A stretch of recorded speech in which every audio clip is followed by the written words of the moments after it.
मैं हूं हाफिज़ खालिद। जैसा कि आप जानते हैं कि किबला अव्वल के ऊपर इसराइल की तरफ से जो बर्बरियत का एक सिलसिला जारी था, इसी हवाले से अब जो मौजूदा सूरत हाल देखी जाए तो हमास और इसराइल का जो आपस में एक जो है ना जंगी माहौल बना हुआ है, पूरी उम्मत मुसलमान के दिल में इसका दर्द जो है वो भरपूर तरीके से अभी जो है ना वो ज़िंदा है। इसी हवाले से पाकिस्तान के अंदर मुख्तलिफ जो है इत्तेहादी तंजीमों ने, इस्लामी तंजीमों ने, जमातों ने एहतजाज किया है।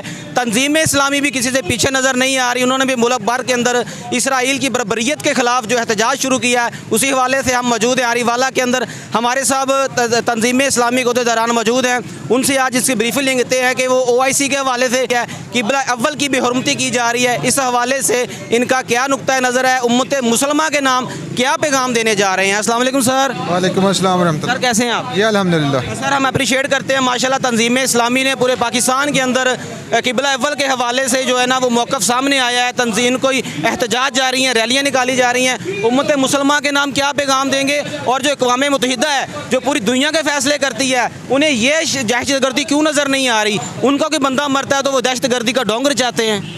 बिस्मिल्लाहिर्रहमानिर्रहीम। असल में इस सारी सिनेरियो को सही अंदाज में समझने की ज़रूरत है। प्रोपेगेंडा ये किया जा रहा है कि इसराइल पे हमला हुआ, हकीकत इसके बिल्कुल बरक्स। असल में ये इसराइल की रियासत धौंस और धांधली और धमकी और बदमाशी की बुनियाद पे वजूद में आई थी, और फ़लस्तीनियों को उनके अपने घरों से निकाल कर उनकी जगह पर पूरी दुनिया से ला के यहूदी आबादकार बसाए गए हैं। और अगर वहाँ फ़लस्तीन के रहने वाले अपने ही कब्जा शुदा इलाकों पर छुड़ाने की खातिर हमला कर रहे हैं, तो ये बदबख्त उसको इसराइल पे हमला कर रहे हैं। हालांकि वो इसराइल पे हमला नहीं, वो असल में उनकी अपनी गज़ब शुदा ज़मीनों को आज़ाद छुड़वाने के लिए, और ख़ास तौर पे मस्जिद अक्सा और कुब्बतुस्सखरा जहाँ से नबी अकरम सल्लल्लाहु अलैहि वसल्लम को आसमानों पर मेराज की शरफ़ ले जाया गया, उस ख़ास मुकाम की तहफ़्फ़ुज़ की खातिर ये लड़ाई लड़ी जा रही है। शो ये किया जा रहा है कि इसराइल पे हमला हुआ। पहली एक कॉन्टेक्स्ट तो ये ध्यान में रखना चाहिए। नंबर 2, इसराइल हमेशा जब से ये नाजायज़ रियासत वजूद में आई है 1948 से, तब से लेकर मुसलसल मुख्तलिफ़ औक़ात में बच्चों, बूढ़ों, औरतों, नौजवानों, किसी का कोई परवाह नहीं करती, और नन्हे नन्हे बच्चे जो है उनके सामने कत्ल होते नज़र आते हैं, इनकी भी कोई परवाह नहीं करती।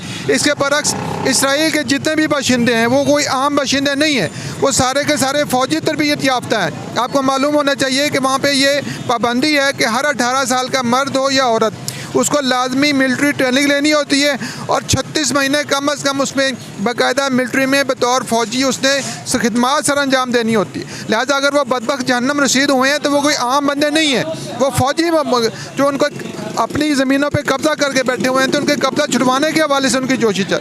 तीसरी बात आपने ये कहा कि अब उम्मत मुसलमान के नाम क्या पैगाम है। उम्मत मुसलमान के नाम पैगाम यही है कि उन चंद मुट्ठी पर लोगों ने अपनी तरफ से फ़र्ज़ किफ़ाया अदा कर दिया, इसलिए कि उन्होंने देख लिया था कि पूरी उम्मत मुसलमान अपने किबला आपस के तहफ़्फ़ुज़ के बजाय उन यहूदियों के सामने झुकती चली जा रही है। और अभी ये UNO में जो तकरीर की थी नेतन्याहू ने, इसराइल के वज़ीर आज़म ने, उसने यही ज़ाहिर किया था कि फ़लस्तीन को माइनस करके हम तमाम अरबों के साथ मुआहदा करेंगे, और वहाँ से आते ही सऊदी अरब के जो हुक्मरान है उन्होंने फ़ौरन ये कह दिया कि हम रोज़ ब रोज़ इस मुआहदे के करीब आ रहे हैं। तो उनको जब एहसास हुआ कि इन्होंने कुछ नहीं करना, तो उन्होंने कम अज़ कम मुस्लिम आवाम को बेदार करने के लिए अपनी तरफ से कोशिश की है। अपनी तरफ से उन्होंने सब कुछ झोंक दिया, उन्होंने अपना सब कुछ लगा दिया है। अब बाकी मुसलमान उम्मत पर इसका इन्हिसार है कि उसको अपने किबला अव्वल की आज़ादी के लिए कुछ कर सकते हैं कि नहीं कर सकते। मोहतरम, यहाँ पे देखा जाए तो बड़े बड़े इस्लामी ममालिक खामोश हो चुके हैं, पाकिस्तान की तरफ से कोई अहम पैगाम नज़र नहीं आ रहा।